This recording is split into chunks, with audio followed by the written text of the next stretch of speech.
Vamos a continuar con la jornada del día de hoy con Marta Tudela Sánchez, la jefa del Servicio de Documentación del Área de Colecciones de la Subdirección General de Museos Estatales, con Teresa Díaz Fraile, la jefa del Servicio de Documentación del Instituto del Patrimonio Cultural de España, y Cecilia Martín Moreno, la jefa de sección del Archivo Histórico Nacional, que nos van a hablar de los bienes incautados durante la Guerra Civil. Un caso de colaboración entre museos y archivos.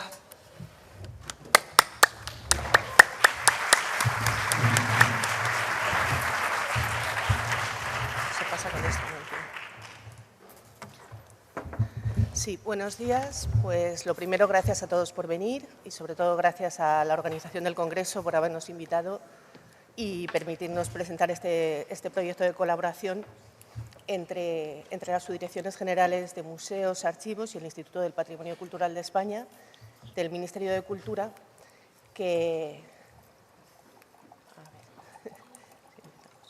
Bueno, este es un poco el índice de lo que vamos a tratar, que es un proyecto de colaboración que lo que pretende es dar cumplimiento a lo que manda la Ley de Memoria Democrática de 2022, que en su artículo 31 habla de la realización de un inventario o auditoría de los bienes incautados durante la Guerra Civil y la posguerra, la mayoría de muchos de los cuales se encuentran ahora depositados pues, en instituciones públicas.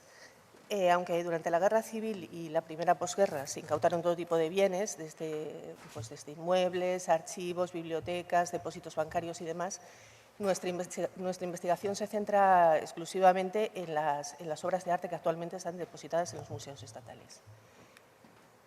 Para empezar, para poner un poco en contexto, hay que decir que durante la Guerra Civil hubo dos organismos que se dedicaron de manera oficial a incautar bienes, que fueron, por una parte, la Caja General de Reparaciones, que dependía del Ministerio de Hacienda, y la Junta de Incautación del Tesoro Artístico. La primera se crea en septiembre del 36 y su objetivo es claramente, pues, así lo pone en el decreto de fundación, incautar los bienes de todas las personas que apoyaran la sublevación militar, para con ellas sufragar los gastos de guerra y reparar los daños que estos pudieran producir. Sin embargo, la Junta de Incautación del Tesoro Artístico, cuya documentación se encuentra en el Instituto del Patrimonio Cultural de España, en su archivo, pues es un organismo que se crea con anterioridad, depende del Ministerio de Instrucción Pública y el objetivo era realmente recoger las colecciones de arte privadas, las que estaban en museos, iglesias y demás, y trasladarlas a depósitos seguros que había habilitado la Junta, para ponerlas a salvo pues, de saqueos, de bombardeos y de destrucciones.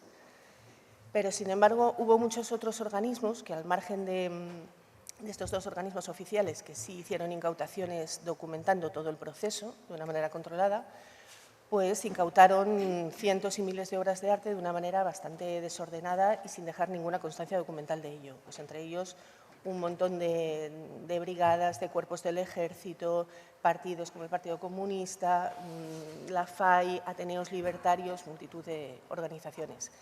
De ellas, las dos más importantes fueron la Agrupación Socialista Madrileña y la CNT, que incautaron, pues, como he dicho, miles de objetos. Bueno, esto lo explico después, pero bueno, como veis aquí, esto es un ejemplo de un libro de registro de pintura de la Junta, donde la Junta, cuando recibió las obras que le entregaron a lo largo de los años 1937 y 1938, la CNT y la Agrupación Socialista Madrileña, con las que llegaron a un acuerdo, pues lo registró. Lo que pasa es que desconocía la procedencia, porque su mayor parte, las obras que les entregaron estas dos instituciones, en ningún caso decían quiénes eran los propietarios. Con esta documentación que generaron tanto la Caja de Reparaciones como sobre todo la Junta, el Servicio de Recuperación Artística, ya después de la guerra, se encargó de organizar las devoluciones a los propietarios. Pero hubo algunos casos que fueron principalmente aquellos bienes que no se reclamaron en el plazo establecido, aquellos que eran los de procedencia desconocida, la mayor parte de los que hemos dicho antes, que procedían sobre todo de la CNT o de la Agrupación Socialista, o algunos que pertenecían a republicanos que en ese momento se encontraban en el exilio, no fueron devueltos y fueron entregados en depósito a diferentes instituciones públicas, en su mayor parte, lógicamente, los que eran de carácter artístico, pues a museos. Y estos son los que nos hemos dedicado en esta investigación a estudiar. Yo voy a ser breve porque voy a dar paso ahora a mi compañera Marta, que explicará el desarrollo de la investigación, pero para poneros un poco en contexto de cómo funcionaba la Junta de Incautación. La Junta trabajaba a través de sus técnicos o bien de oficio, porque iban a visitar locales que consideraban que podían tener obras de arte, museos o conventos o lo que fuera, o recibiendo avisos de otras instituciones. Llegaban allí, recogían las obras, las cargaban en sus camiones y las trasladaban a los depósitos que tenían habilitados para ello. Siempre levantaban acta, además por triplicado, de las obras que recogían. Esta es una acta de incautación del Duque de Alba que está bastante mecanografiada y bien hecha, y otras que están un poquito más a lápiz y provisionales. Pero luego, con esta información, en los depósitos de las oficinas de la Junta, pues ya se catalogaban más pormenorizadamente los objetos que se registraban en este tipo de libros. Había dos bloques de libros, los libros de registro de pintura y los de objetos. En ellos, pues como veis, se hacía una información, se recogía muy detalladamente un número inventario general de la pieza, que era el mismo número que luego se ponía en la etiqueta que se adhería al objeto. En el caso de la pintura se señalaba si era tabla, lienzo, cobre, grabado, lo que fuera, las dimensiones, la procedencia, pues eso es la procedencia del Duque de Sueca, Marañón. Estas procedencias a veces eran simplemente direcciones, calle Castellana 42, por ejemplo. Y el asunto, el autor o la escuela, y luego el depósito a donde se trasladaban. Pues el Museo del Prado, el Museo MA es el Museo Arqueológico. Y en algunos casos he puesto aquí este ejemplo de algunos cuadros que la Junta consigue fotografiar. Esto es importantísimo, como luego explicará Marta, para las devoluciones, para identificar claramente el cuadro del que se está tratando, pero desgraciadamente la mayor parte de los objetos no se fotografían porque había una gran escasez de material fotográfico en la guerra, era muy difícil de conseguir y generalmente pues, se dedicaba a otros usos, generalmente más propagandísticos, o a hacer vídeos, digamos, films, etcétera. Y tenemos ahí también un ejemplo de un fichero de la Junta ordenado por colecciones para que veamos lo minuciosos que eran documentando todo lo que podían de todas las colecciones que conocían la procedencia. Y aquí, bueno, para terminar un poco con mi parte, que veáis un ejemplo de una etiqueta de la colección Almazán, como nos lo podemos encontrar ahora en algunos objetos que están en los museos, con el número correlativo de la Junta, el nombre de la colección. Y veis también, bueno, pues que en los depósitos todos los objetos llevaban su respectiva etiqueta y un ejemplo de depósitos de cuadros en el Museo del Prado. Y ahora le doy la palabra a Marta para que ella os cuente más el desarrollo de la investigación. En cumplimiento de la Ley de Memoria Democrática, lanzamos la consulta a nuestro...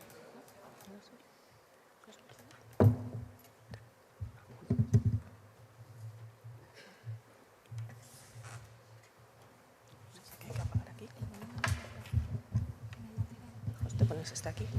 ¿Te cambio? Sí.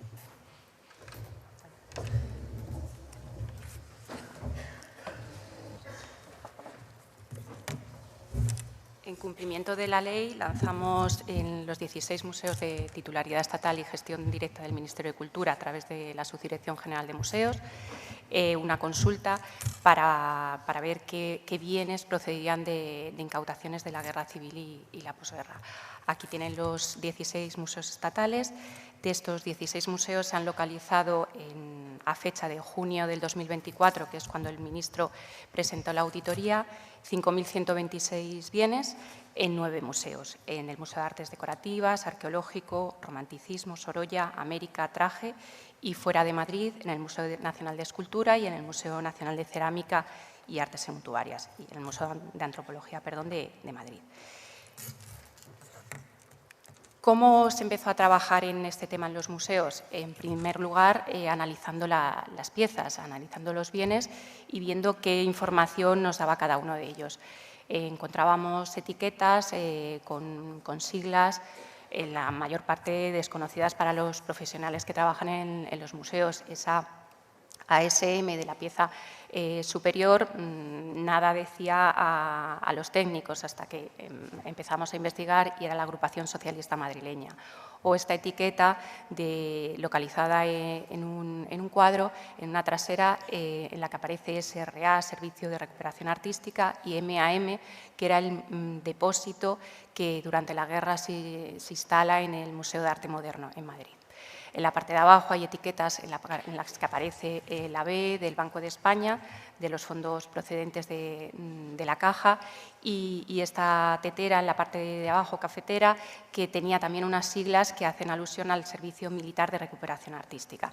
Nos encontramos, por lo tanto, con un montón de siglas, de una información que no se tenía clara la procedencia.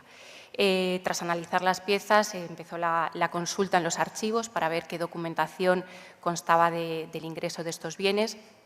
Y uno de los documentos que más nos llamó la atención fue esta carta que tenía cierta trampa porque está mecanografiada y aparece un error, aparece el año 71.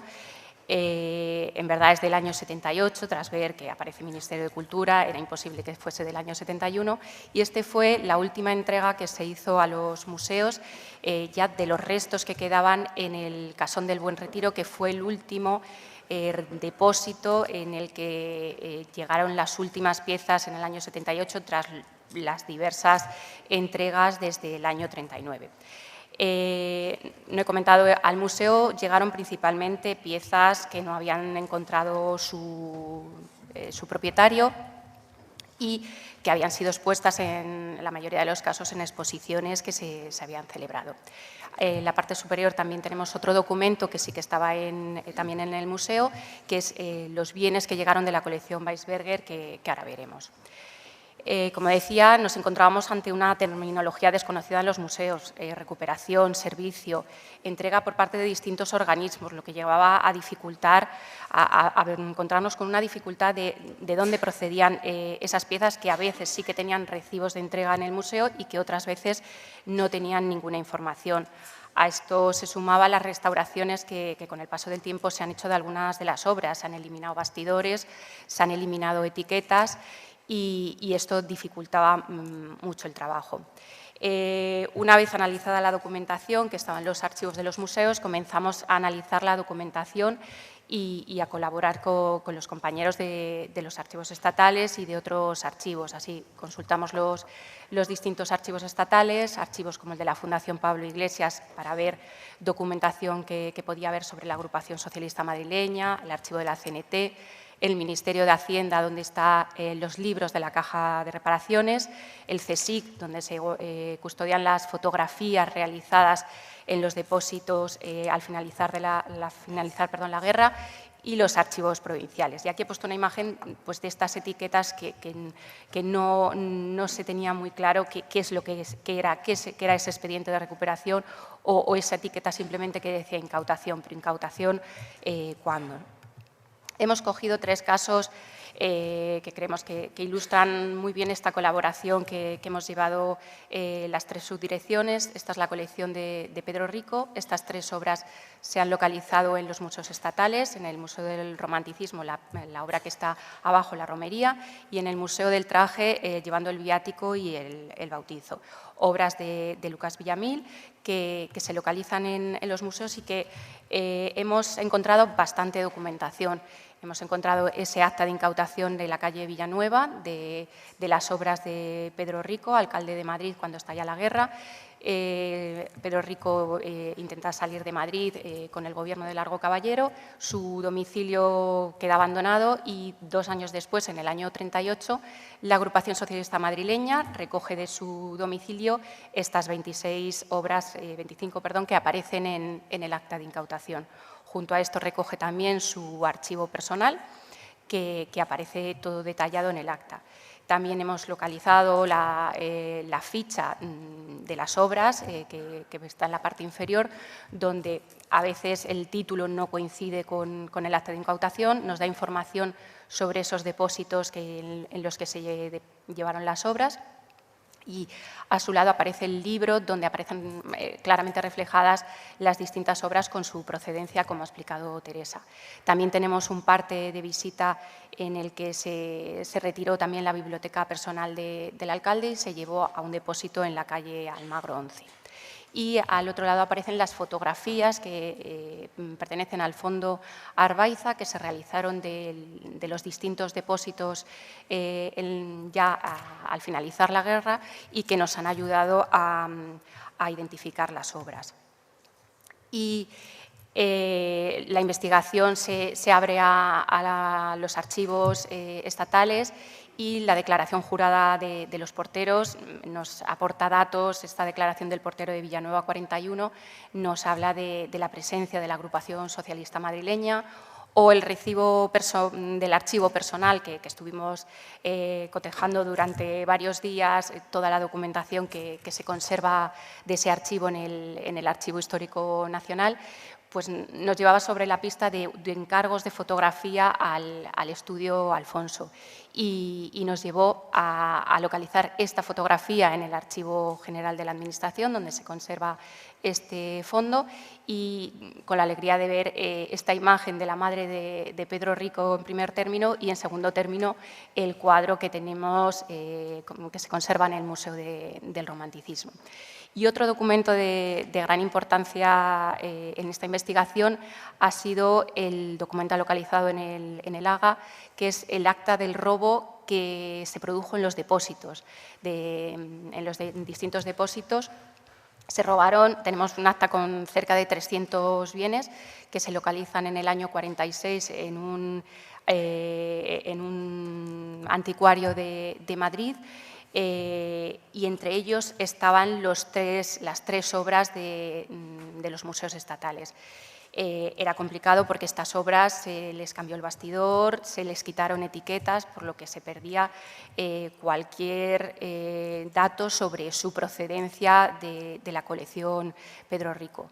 Sí que hemos conservado en los bastidores actuales anotaciones de números que hemos visto que coinciden con el número que se le dio en el acta de este robo.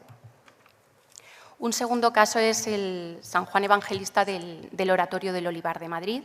Localizado, la pieza se conserva en el Museo Nacional de Escultura de Valladolid. La obra pertenecía al Oratorio del Olivar, los dominicos de Cañizares, se localiza en el libro de la Junta. Y en la ficha que la Junta lleva a cabo de esta obra aparece un devuelto a lápiz. Eso nos hizo seguir investigando, ver a veces los libros, pues no se cumplía verdaderamente lo que se apuntaba, ¿no? Y esta obra hoy se conserva en el museo, pero vimos que en el archivo Moreno, que se conserva en la fototeca del IPC, había una imagen de antes de la guerra en la que nos muestra claramente que esta obra pertenecía al Oratorio del Olivar. Y por último, comentar la colección de José Weisberger, que se conserva en el Museo Nacional de Artes Decorativas. Esta colección es no ya una incautación de la Guerra Civil, sino un embargo realizado en el año 39.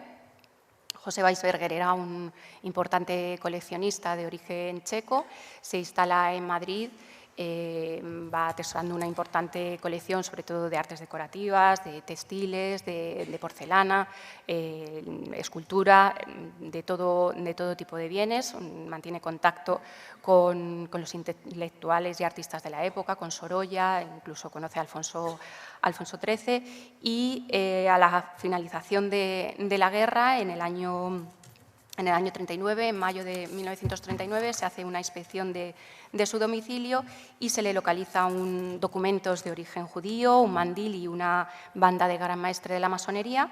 Se inicia un proceso, se le abre un expediente por delito de masonería, un expediente de responsabilidades políticas que aquí tenemos y que fue localizado en el Centro Documental de la Memoria Histórica de Salamanca. y en él se recoge una relación de todos los bienes que tenía el coleccionista. En el parte de esa visita para llevar a cabo el embargo de sus bienes, incluso se dice que su casa parecía un auténtico museo. Al Museo de Artes Decorativas, destino donde se depositan los bienes, llegan cerca de 766 obras que en el año 46 finalmente se decreta el sobreseimiento y el archivo de la causa y se le devuelven al propietario.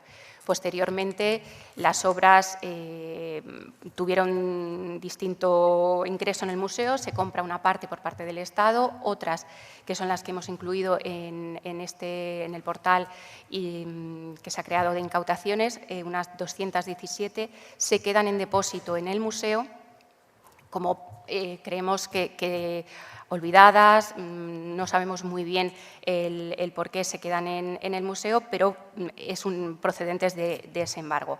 La característica de esta colección es que conforme iban ingresando en el museo, todas las piezas se siglaron con una W y con un número, y como en paralelo se le abre otra causa y se le embarga en un almacén que tenía otro volumen de piezas, también se siglaron con una RP y con un número. Entonces, al museo finalmente se quedan 217, pero también llegaron parte de obras adquiridas y donadas por el propietario.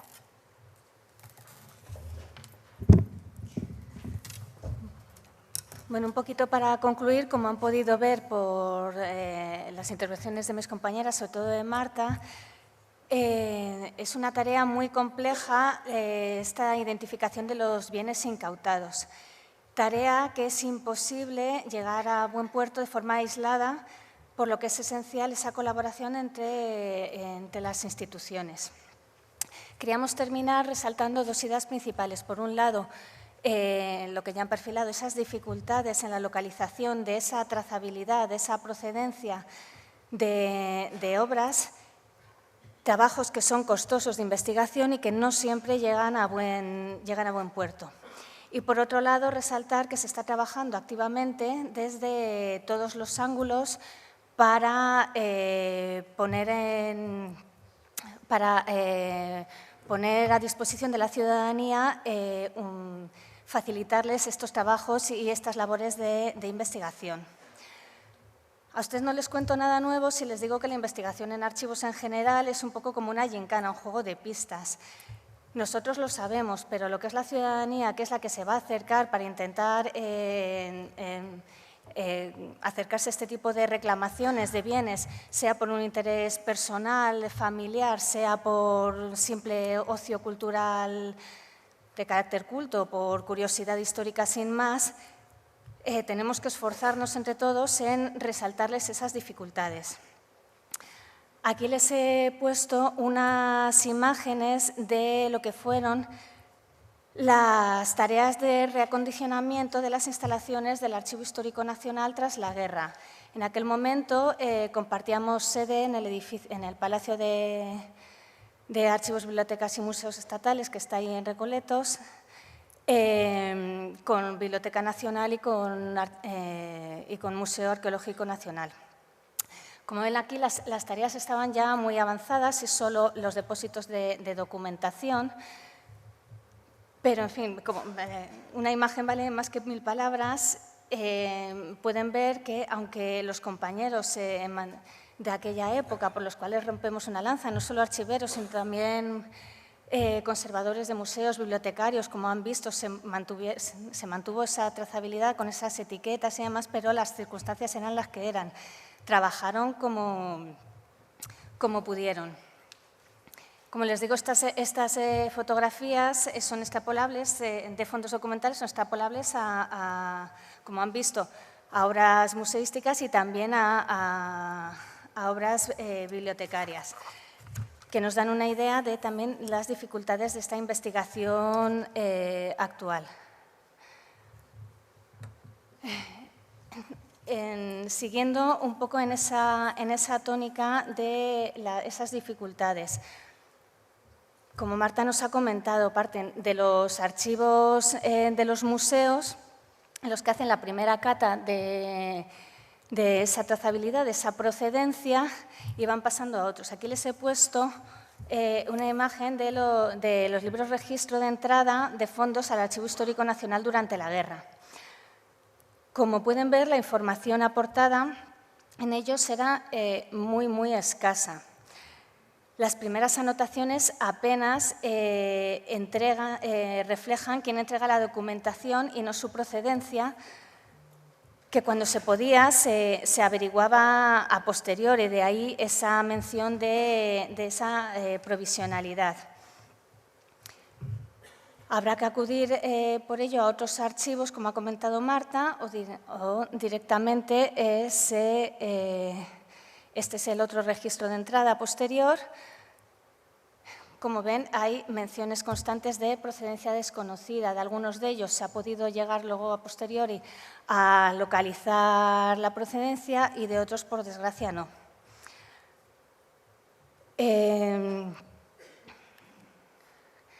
Estas dificultades en la investigación, como ya les digo, van a surgir también, además, en un primer momento por esa dispersión de las fuentes archivísticas.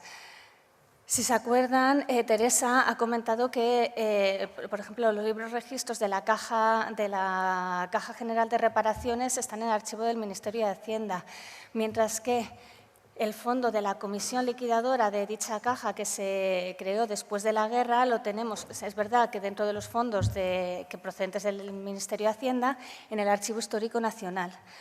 Aquí les he traído una imagen de este cuaderno pedestre completamente que utilizaban los trabajadores de la caja con las anotaciones de los lugares para recoger objetos de valor.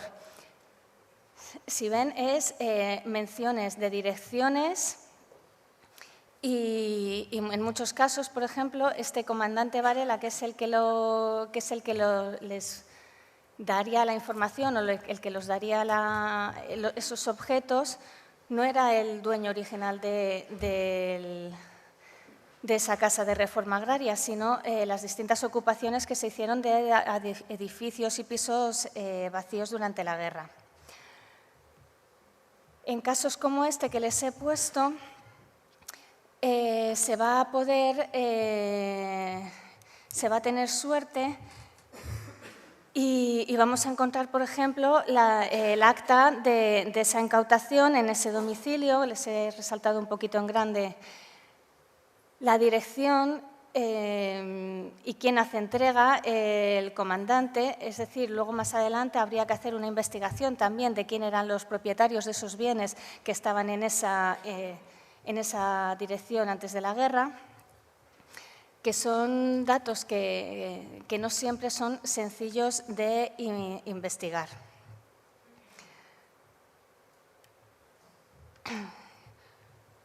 En ese segundo punto que les queríamos resaltar como finalización de esta ponencia, comentar la creación a raíz o siguiendo el espíritu de esta Ley 20/2022 de 19 de octubre de Memoria Democrática, se ha creado un micrositio de las incautaciones de bienes culturales durante la Guerra Civil y posguerra, en un intento, por un lado, de reflejar esos